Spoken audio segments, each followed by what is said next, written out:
نحمدہ نصلی علی رسولہ الکریم، اما بعد فاعوذ باللہ من الشیطان الرجیم، بسم اللہ الرحمن الرحیم۔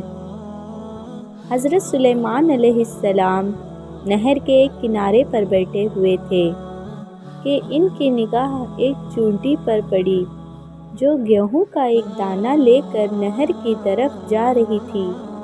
حضرت سلیمان علیہ السلام اس کو بہت غور سے دیکھنے لگے۔ جب چونٹی پانی کے قریب پہنچی تو اچانک ایک مینڈک نے اپنا سر پانی سے نکالا اور اپنا منہ کھولا تو یہ چونٹی اپنے دانہ لے کر ساتھ اس کے منہ میں چلی گئی۔ مینڈک پانی میں داخل ہو گیا اور پانی ہی میں بہت دیر تک بیٹھا رہا۔ سلیمان علیہ السلام اس کو بہت غور سے دیکھتے رہے۔ ذرا ہی دیر میں مینڈک پانی سے نکلا اور اپنا منہ کھولا تو چونٹی باہر نکلی، البتہ اس کے ساتھ دانہ نہ تھا۔ سلیمان علیہ السلام نے اس کو بلا کر معلوم کیا کہ ماجرا کیا تھا اور وہ کہاں گئی تھی۔ اس نے بتایا کہ اے اللہ کے نبی، آپ جو نہر کی تہہ میں ایک بڑا کھوکھلا پتھر دیکھ رہے ہیں، اس کے اندر بہت سے اندھے کیڑے مکوڑے ہیں۔ اللہ تعالیٰ نے ان کو وہاں پر پیدا کیا ہے۔ وہ وہاں سے روزی تلاش کرنے کے لیے نہیں نکل سکتے۔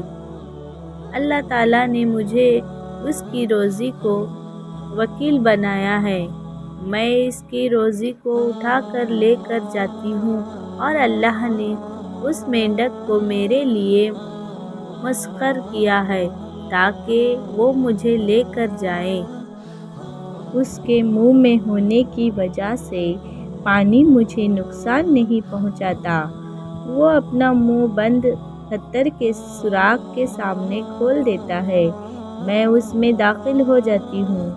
جب میں اس کی روزی اس تک پہنچا کر پتھر کے سوراخ سے اس کے منہ تک آتی ہوں تو مینڈک مجھے منہ سے باہر نکال دیتا ہے۔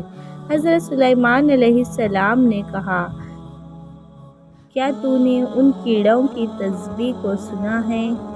چونٹی نے بتایا، ہاں، وہ سب کہتے ہیں، اے وہ ذات جو مجھے اس گہرے پانی کے اندر بھی نہیں بھولتا۔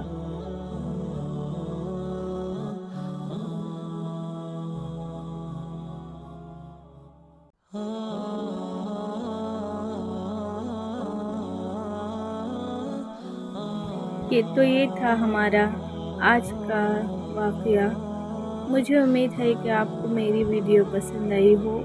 اسی کے ساتھ میرے چینل کو ابھی تک سبسکرائب نہیں کیا ہو تو سبسکرائب کیجیے، لائک کیجیے اور شیئر کیجیے۔ اللہ حافظ۔